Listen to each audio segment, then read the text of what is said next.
Que hacen fuera del aire, seguilos en Instagram, @últimoscartuchos.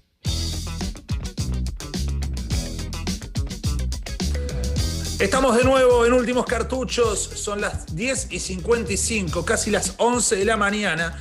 Gracias a todos por los mensajes que están mandando, muy lindos. Y llega el momento de salir del tupper en una Argentina que está llena de noticias, más caldeada que nunca. Tenemos la suerte de poder hablar con Seba Davidowski, que está ahí conectado, @Vidusky. Hola Seba, ¿cómo andás? ¿Qué hace Martín? ¿Todo bien? Bien, todo bien. Veo que cada vez se van agrandando más los temas de los que tenemos que hablar en las columnas de actualidad, como que no podemos desplazar ninguno porque todos son de bastante gravedad o bastante determinantes, digo, desde los incendios la semana pasada hasta el canje de la deuda que ahora va al 99%. El tema Facundo, que va a ser el tema con el que vamos a arrancar, porque ahora en minutos nada más debería haber novedades de la autopsia y demás, a pesar de que se filtraron extraoficialmente resultados antes de que la familia supiera. Se filtró algo que hay que ver si es cierto o no, entre otros tantos temas, ¿no? El COVID que sigue avanzando, bueno. Sí, total. Sí, hay un tema que me parece que no va a frenar o que va a seguir por mucho tiempo, que es el tema del coronavirus, que está un poco, a ver, ni siquiera a veces hablamos del impacto social, económico, que sigue estando, pero a veces cada tanto nos enteramos con números o resultados de meses anteriores, caída del empleo, caída de la productividad, o mejor dicho, ahora recuperación, pero no no que llega a equiparar lo que fue la pérdida de, sobre todo abril, que fue por ahora el primer mes. Pero bueno, sí, son todas cosas que pasan al mismo tiempo. Entonces, a ver, empecemos si querés por el tema de Facundo Astudillo Castro, que es un poco lo que va a pasar ahora en un ratito nomás, donde va a haber una comunicación entre la familia y la jueza que investiga el caso, donde, ahí le van a comunicar a la madre, a Cristina Castro, si es que efectivamente el cuerpo que se encontró el 15 de agosto, ahí en la zona de Villarino, cerca de Bahía Blanca, en un cangrejal, se trata del cuerpo de Facundo Astudillo Castro. ¿Quién era? Repasamos rápidamente. Facundo Astudillo Castro tenía 22 años, o tiene 22 años.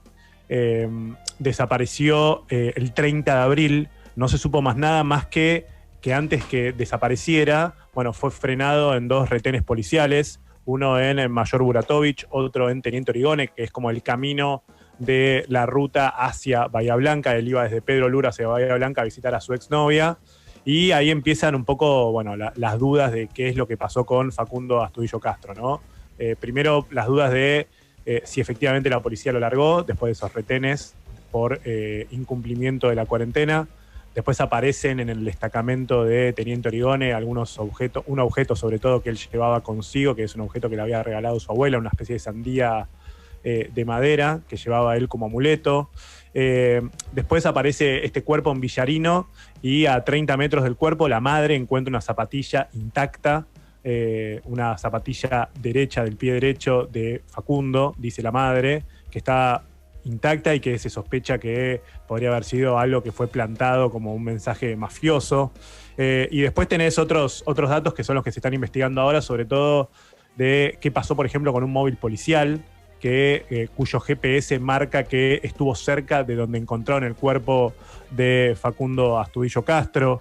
¿Qué pasó también? ¿Por qué algunos agentes policiales borraron imágenes del documento de Facundo Astudillo Castro, que de hecho encontraron el DNI en el celular, en el registro del celular de uno de los oficiales? Bueno, hay un montón de dudas y de preguntas todavía que están detrás de la desaparición de Facundo Castro. Y una de las dudas es si efectivamente ese cuerpo que encontraron el 15 de agosto, se trata de este joven desaparecido desde el 30 de abril. Así que eso va a ser en un ratito nomás. Y como vos decías, Martín, el lunes se filtró información sobre que se trataría justamente del cuerpo de Facundo Castro. La familia salió a decir inmediatamente, mirá, a mí no me comunicaron nada y esto se va a saber recién el miércoles.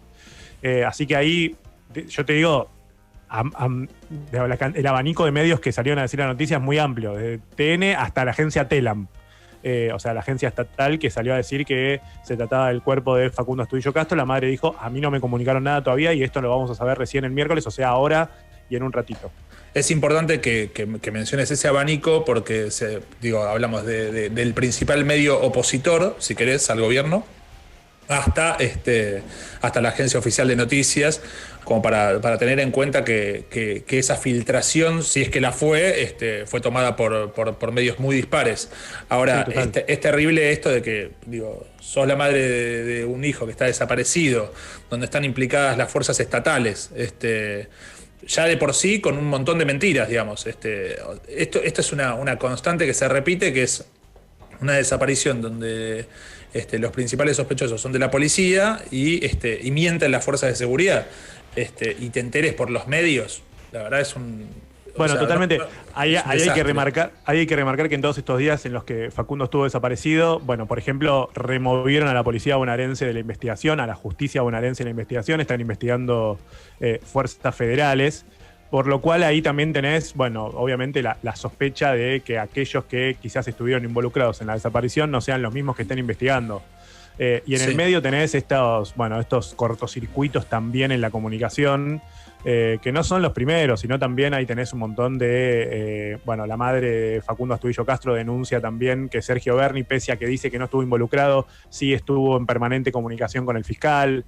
Incluso en la última reunión que tuvo Cristina Castro con Axel Kicillof, le pidió, por favor, que removiera a Sergio Berni, al ministro de Seguridad de la provincia de Buenos Aires. Perdón, veo con bastante inocencia que algunas personas muy afines al gobierno, como que se enojan con Berni, pero sin pensar en por qué Berni está ahí o por qué sigue estando ahí, ¿no?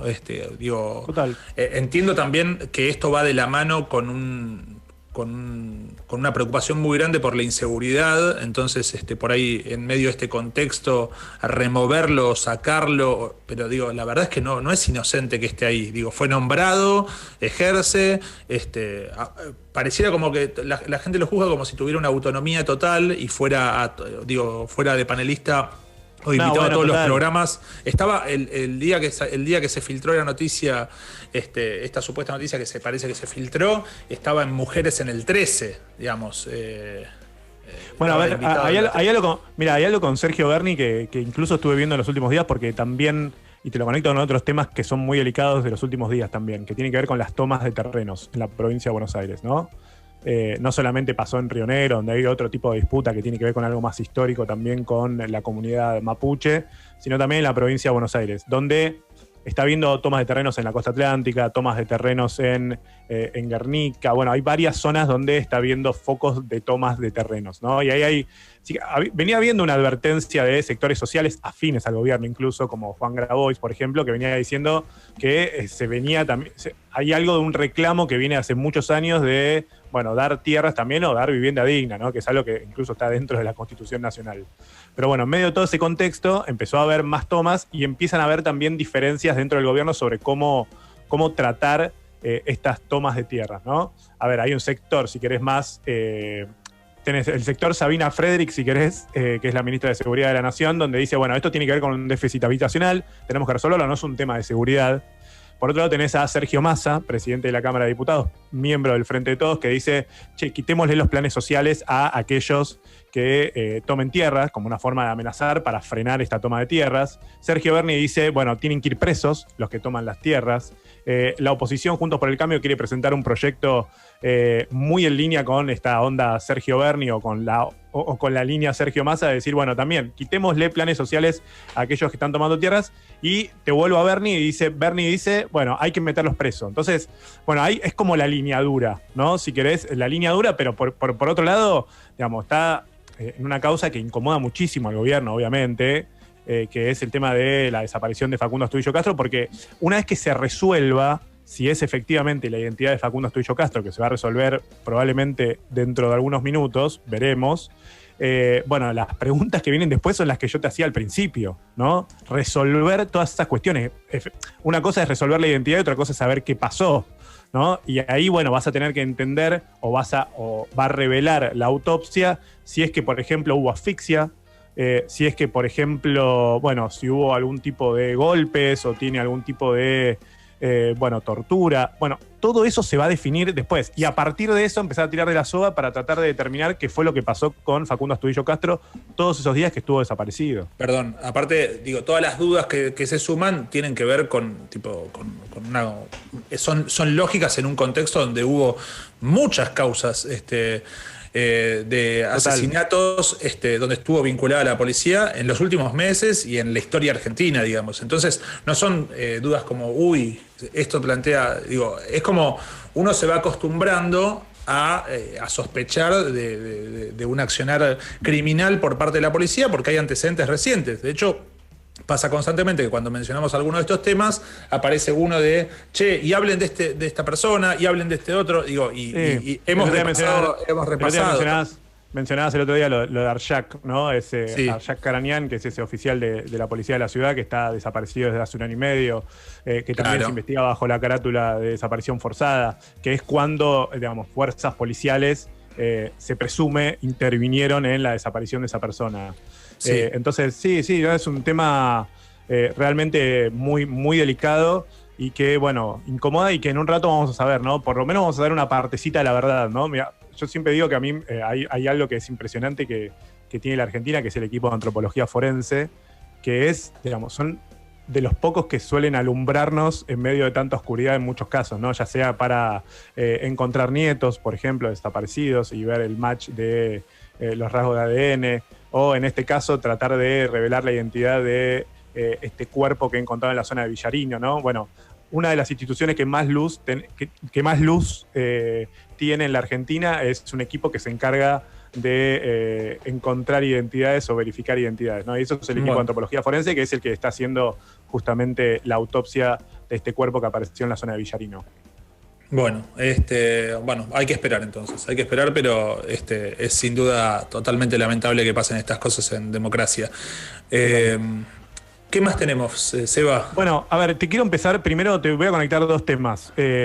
Primero es el tema de, a mí por lo menos me llamó mucho la atención cuando hablamos de coronavirus, hay muchas formas de abordarlo, podemos abordarlo desde el punto de vista político, que es por qué no hubo una reunión o por qué no hubo una conferencia de prensa el viernes de la semana pasada, que es en este clima de tensión creciente que un poco yo creo que se los adelantaba la semana pasada y les decía, bueno, hubo un momento en el que no hubo lugar para los extremos, ¿no? Donde incluso esas conferencias de prensa entre Horacio Rodríguez Larreta, Axel Kicillof y Alberto Fernández, aún con sus matices, aún con sus diferencias, eran, si querés, fueron un ícono, me parece, de una época en la cual aún en distintos partidos políticos se establecían distintos tipos de consenso a la hora de tomar políticas sanitarias. Hoy sigue habiendo algún tipo de consenso, quiero remarcar eso, pero realmente las diferencias políticas cada vez son más notorias y cada vez hay menos lugar para el consenso y más lugar para los extremos dentro de cada uno de los partidos políticos. Te dejo eso ahí como un asterisco porque te quiero contar lo que pasó ayer con la Cámara Argentina de Terapia Intensiva. Sí, lo vi. Mandó una carta que realmente es, yo creo que es a quien... Mira, a mí hubo algo de una conferencia de prensa de Axel Kicillof que me pareció muy interesante, que fue destacar cómo viven los médicos, ¿no? No sé si te acuerdas, no fue en la última, obviamente, porque no hubo conferencia de prensa, fue la anterior. Y ahí me pareció interesante porque me parece que ese es el lugar que hay que remarcar hoy. ¿Por qué hay que remarcar esto? ¿Qué marcan los terapistas intensivos? Que son los que más saturados están. Y están saturados porque, digamos, estábamos acostumbrados, o en un momento, incluso me incluyo, a pensar las camas de terapia intensiva como lugares con respirador, cuántas camas tenés, cuántas camas te quedan, y tal vez no hablamos tanto del recurso más finito que son los terapistas. Claro. Es decir, vos podés poner las camas que quieras, podés poner la cantidad de respiradores, eso se compra. A lo sumo te costará comprarlo, pero se resuelve con plata, básicamente. El tema de la formación de un terapista no se resuelve de un día para el otro y es el recurso más delicado que tiene en estos momentos la Argentina. ¿Qué dicen los terapistas intensivos en esta carta? Dice, estamos agotados, estamos cansados, hay escasez también de trabajadores, somos el recurso más finito, de hecho son el recurso más finito en todo esto que es la terapia intensiva, están falleciendo compañeros, necesitamos también llegar a fin de mes, tenemos pluriempleo, o sea que no es que trabajamos en un solo lugar, sino que trabajamos en varios lugares. y le ruegan por favor a la gente, bueno, que tengan distanciamiento social, que usen tapabocas, que hagan lavado de manos, que no se aglomeren, que esas son las imágenes que ellos están viendo cada vez que salen de las terapias intensivas, ¿no? Sí. Y están manifestando realmente un agotamiento que a mí realmente me conmovió mucho la carta y quiero remarcarla porque a la vez que cuentan esto, yo te decía la semana pasada que había como una especie de consenso sobre una luz, no verde nunca, pero si querés una luz positiva en términos de que habían caído la cantidad de internados en terapia intensiva, que por primera vez incluso la provincia y la ciudad veían algo en consenso, pero claro, eso se fue al interior. Empezó a crecer igualmente también en el AMBA, no deja de crecer en la ciudad de Buenos Aires, o sea, los últimos 7 días estamos en el pico, o sea, siguen creciendo los casos, y también siguen creciendo la ocupación de las camas de terapia intensiva. Entonces, este llamado me resultó muy, muy interesante porque estamos acostumbrados a ver el Excel, ¿viste? A ver las celdas y ver qué porcentaje de ocupación de unidades de terapia intensiva. Que encima crecen, porque ahora ya están casi en el 70% en el AMBA, 60% en todo el país. Y a la vez que ves eso, bueno, no ves la totalidad, porque en definitiva ahí ves números. Pero claro, detrás de los números están estos tipos que están laburando todos los días, que son los que más desgastados están, que están hace 6 meses realmente en este tipo de condiciones, y que son los que están pidiendo, por favor, ayuda a la ciudadanía, que se respeten las normas, etcétera, y están manifestando sobre todo su desgaste de diferente tipo, emocional, físico y también económico. También diciendo, mira, encima que cobramos, si les contamos cuánto cobramos, digamos, se mueren realmente, porque no puede ser lo que estamos haciendo, estamos en el frente de batalla y encima estamos viviendo todo esto. Ahora, Seba, está bien lo que me dice Lucas acá por WhatsApp, que es la primera vez que aparece un mensaje así de manera institucionalizada, digamos. Total. No es la carta de un médico, de un terapista que se viralizó, o el video de Instagram de un terapista que nos cuenta, porque cuando arrancó la cuarentena teníamos primero médicos de España que te enseñaban a ponerte el tapabocas o que te contaban, che, no repitan los errores que cometimos nosotros, cosas que apelaban a la emoción sobre algo que es verdad que es muy difícil de dimensionar porque es totalmente nuevo, entonces uno entra en negación en términos... sí, los escuchaba al principio bueno. y coincido, ¿no? Coincido, sí, total. O sea, uno atraviesa todas las sensaciones, entonces es muy fácil entender, digo, por ejemplo, no sé, gente que lo está perdiendo todo o gente que está tipo, pasando una muy mala y de repente ven que pasan los meses y que el esfuerzo no conduce, o que ves las cifras y decís, bueno, somos 45 millones y hay contagiados, está bueno, pero yo necesito, y todo entra en términos, casi todo entra en términos de lo razonable, pero la verdad es que es un problema sin precedentes en la historia de la humanidad reciente, y todos necesitamos a veces negar las cosas como para avanzar, porque no sé, cada uno necesita desde la subsistencia hasta estos rituales cotidianos. Lo que pasa es que si por un ritual cotidiano de juntarte con amigos, de hacer una fiesta, de hacer lo que sea, 10 salen con COVID, no sé, es un desastre, ¿me entendés? Y yo tengo, bueno, el padre de un amigo que estuvo muy al borde, ¿me entendés? Y no tenía ni idea cómo se contagió, y que por suerte le hicieron el tratamiento con plasma. Hay que decir que además allá de la vacuna, los tratamientos de plasma o está de inhalación de ibuprofeno y demás, hay un montón de tratamientos que mejoran sustancialmente, pero también, digo, y bueno, y salió adelante, pero también ha fallecido gente familiares de gente que conozco y demás. Y es terrible porque, claro, vos estás ahí, pero de repente si cada vez conoces más gente que le está pasando como el orto, que tiene familiares que se cagan muriendo y que están, ni siquiera los podés ir a ver, es un desastre total. Total. No, hay una pregunta ahí, Marto, que siempre me hago, ¿no? ¿Contra quién es la rebeldía también, no?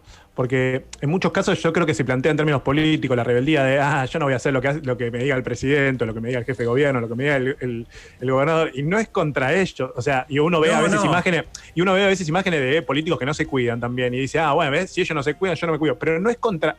Digo, ahí me parece que nos equivocamos. Claro, digo, si Alberto... La rebeldía no es contra ellos. Si Alberto se saca una foto sin tapaboca con Moyano, está mal, pero digo, que vos en función de eso salgas sin tapaboca, no sos inmune al COVID, ¿me entendés? Está bien, podés criticar y podés decir que qué pelotudo, ¿por qué no lo hacen? o por qué no lo hacen, o qué mal ejemplo, lo que vos quieras podés decir. Pero digamos, el COVID no es una medida de Alberto, del kirchnerismo, del PJ.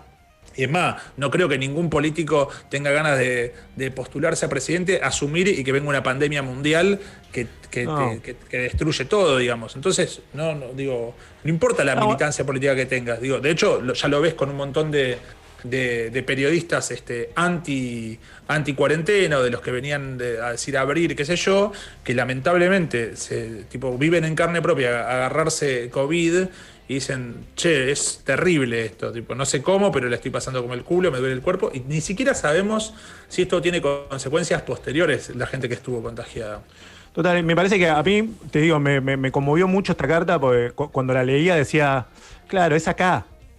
Porque hay todo un debate alrededor de cómo hacer también para lograr que la gente se cuide. Digo, hay mensajes que ya no llegan a nivel político, ¿no? Está claro eso. O hay mucha resignación a nivel político, ¿no? Digo, que en el peor momento no haya una conferencia de prensa de los principales mandatarios, te da también un indicio de que hay una especie de, bueno, no sé si resignación o algún brazo torcido también de decir, bueno, no queremos más exponernos a dar malas noticias o a contar que el contexto es bastante complicado. Lo que pasa es que no hay noticia, digamos. La noticia es que seguimos, digo, está bien, Argentina está entre los 10 países con más contagios, en el puesto 10, hoy salió una nota en Filo, por supuesto que eso no tiene una comparativa con la cantidad para cada 100.000 habitantes, ni tampoco estaba conociendo la nota el tema de las muertes, que por suerte son muy bajas. El tema ahí es el tema, ¿no? O sea, porque incluso Argentina podría haber llegado antes, porque, a ver, si vos tenés un índice de positividad, esto quiere decir de cuántos que vos medís, suponete de cada 10, 5 te dan positivos o 4 te dan positivos, eso es muy probable, y esto te lo dice la Organización Mundial de la Salud, que te estés perdiendo de testear a otros. O sea que Argentina, si no llegaba hoy, habrá llegado hace 2 meses, quizás. No importa ese número. Porque en definitiva lo que importa también es la cantidad de gente que fallece o cómo se satura el sistema de salud. Entonces obvio. Ahí tenés...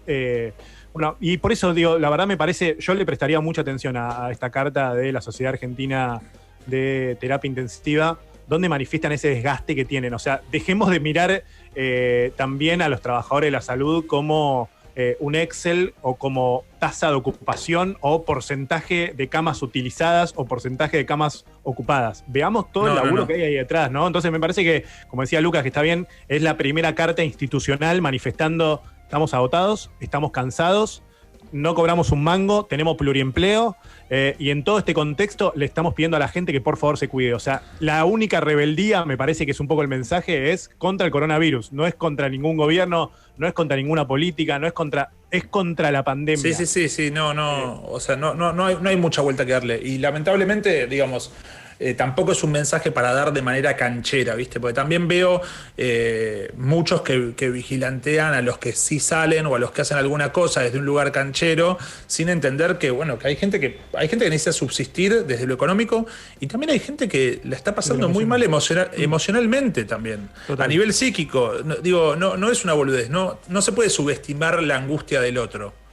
En términos de decir, y te voy a decir algo, sale a dar una vuelta, no sé, sale con los hijos y mirá, bueno, sabés que por ahí hay gente que está hace 6 meses con los hijos y no es tampoco la mejor condición de crecimiento. Por supuesto que no es una medida de gobierno, pero hay que tratar de ser más comprensivo de las circunstancias del otro. Más empático y menos sommelier de angustia, ¿no? Es como. Sí, exactamente, sí. Basta de andar catando la angustia, las tristezas o las problemáticas del otro, porque no sabes el otro la historia que tiene, de dónde viene, a dónde va y cómo está pasándola. Digo, por ahí ese que vos ves que está dando una vuelta y que vos decís, che, ¿cómo puede estar dando una vuelta? O tiene un problema emocional grave, tiene un problema, su familia está en una mala económica, se le murió alguien, o simplemente no aguanta más y estuvo encerrado esos 6 meses y salió a una vuelta. Entonces también dejemos de ser vigilantes del otro, cada uno apelemos al cuidado colectivo individual, pero no desde un lugar canchero porque es algo que no tiene presente y nos está haciendo mierda a todos. Totalmente. Bueno, y el último tema que te repaso es lo que ayer pasó en la Cámara de Diputados, que está como en otra galaxia, ¿viste? A veces la Cámara de Diputados está en un momento, en realidad el Congreso está, por momentos siento eso, me da esa sensación, ¿no? En un momento, repito, muy delicado, con esta carta de la Sociedad Argentina de la Terapia Intensiva, con una situación económica muy desgastante, emocional, etcétera. Bueno, ayer pasó algo en el Congreso que me gustaría explicarlo brevemente, que es lo siguiente. Ayer se definía la continuidad del funcionamiento remoto de la Cámara de Diputados. ¿Qué significa esto? Bueno, en mayo habían arreglado la Cámara de Diputados, bueno, vamos a hacer sesiones remotas para seguir sesionando. Y la vamos renovando cada 30 días por consenso, ¿no? Vamos renovando cada 30 días por consenso. Un poco habían arreglado que se iban a tratar temas relacionados con la pandemia, ¿no? Entonces, medio que estaba ahí por lo bajo que se iban a tratar temas de la pandemia. Pero bueno, en fin, ayer se debía renovar la continuidad del funcionamiento remoto. Entonces, ¿qué pasó? Bueno, pasó que no se pusieron de acuerdo en cómo va a seguir sesionando el Congreso. ¿Por qué? A ver, ahí te tiro las dos posturas, para que entiendan. Por un lado, Juntos por el Cambio quería renovarlo sesión por sesión. Decía, ok, yo te lo renuevo, pero sesión por sesión y por temática. O sea, no te voy a aceptar todos los temas. Definamos los temas y yo ahí te digo si te renuevo la sesión. ¿Por qué? Porque lo que se coló, obviamente, es el tema de la reforma judicial, que ya tiene media sanción en el Senado, que ya llega a diputados, y que Juntos por el Cambio dice, yo no te quiero tratar este tema. Para mí no es prioritario, no es urgente, me parece que tenemos que tratar otros temas, y por eso, vos querés tratar de tema de reforma judicial, bueno, ok, hagámoslo presencial. Entonces, ¿qué dijeron ayer? Bueno, si no quieren renovar esto remoto o de esta forma, bueno, vamos a ir presencial al Congreso. Entonces, ayer fueron 90 diputados de Juntos por el Cambio al Congreso de la Nación a sesionar presencialmente, algo que no se estaba haciendo, obviamente, en el Congreso por el tema de la pandemia y por el arreglo que se había hecho remoto. ¿Y qué onda? ¿Cómo estuvo? ¿Qué onda? ¿Cómo estuvo? Bueno, en el oficialismo dicen, mirá, ellos no pueden decidir la agenda legislativa, dicen.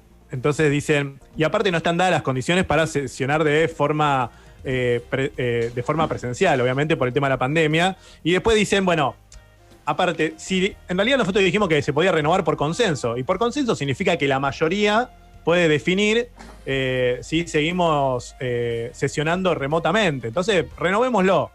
Claro, Juntos por el Cambio tiene 116 diputados, o sea, no es que es un grupo minoritario muy chiquito dentro de la Cámara de Diputados. Entonces dicen, no, para. En consenso, ahí hay dos cosas que se discutían ayer. Primero, si consenso significa unanimidad, que era uno de los debates, y después, si se podía definir por consenso los temas en agenda. O sea, si hay que definir previamente qué temas vas a definir.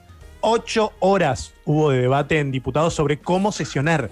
Estaban con ganas de charlar. Estaban al pedo, estaban aburridos. Yo entiendo. Viste, cuando estás aburrido, no ves humano, ya se vieron todas las series, todo, y se juntaron ahí y te enardeces porque tenés ganas de charlar ahí, de que alguien te tosa en la cara. Están en una. Bueno, fue realmente, un espectáculo bastante desafortunado en medio de todo este contexto. Lo cierto es que hubo 2 sesiones en paralelo, en simultáneo. Por un lado estaban sesionando los que estaban remoto y los que estaban presencial, que en un momento estuvieron ausentes, porque claro, el protocolo decía que solamente el protocolo que siguió el presidente de la Cámara de Diputados, Sergio Massa, decía, no, siguen las sesiones remotas, entonces los que estaban presentes no estaban presentes. Entonces, Idea linda para hacer, streamear por Twitch y reaccionar a las 8 horas un streaming de 8 horas para video reaccionar a la sesión. Entonces, fue una cosa. Lo que te planteo con esto es un poco lo que te decía al principio, que volvieron un poco esos sectores extremos de cada uno de los partidos políticos, volvieron a hacerse visibles, no es que nunca se fueron, en medio de un contexto muy delicado, económico, social, psicológico, etcétera, y donde vas a tener que votar algunas leyes que se vienen ahora, que son muy importantes. Una, presupuesto. Sí. Presupuesto 2021. Vas a tener que votar dentro de poco. Vas a tener que votar el impuesto a las grandes fortunas, que entró la semana pasada, finalmente, después de tanta posposición, que es el impuesto que establece un porcentaje a las fortunas de más de 200 millones de pesos. Esa y tiene después que salir. va a estar el tema de la movilidad jubilatoria también, que va a ser el nuevo régimen de cómo se va a aumentar a los jubilados. Así que te tiré 3 cosas que en medio de este contexto ni siquiera hay, una luz para ver cómo es que van a terminar sesionando en la Cámara de Diputados, y eso fue lo que pasó ayer hasta las 5 de la mañana, donde se votaban incluso leyes de urgencia, de ayuda económica al turismo, todo, y donde Juntos por el Cambio ahora, por ejemplo, dice, vamos a impugnar esa sesión porque no estaban establecidos bien los protocolos. Bueno, en fin, realmente lo de ayer fue un mamarracho a nivel legislativo, en un contexto muy delicado donde empiezan a prevalecer también estos sectores más extremos de cada uno de los partidos políticos. Pensando ya en las elecciones del año que viene, que al final se van a hacer, no como dijo Duhalde, que tuvo, como él dijo, un episodio psicótico. Claro, al final dijo eso. Al final no. Sebastián Davidowski, lo siguen en su Instagram, @Viduski, lo pueden escuchar todos los días en la radio. ¿A qué hora se va? De 7 a 9 de la noche, todos los días en Radio con Vos. Perfecto. Gracias, Seba. Gracias a vos, Marto. Abrazo grande. Te mando un beso. Ustedes quédense ahí. Seguimos con el último contenido. Ya vienen Mau y Ricky.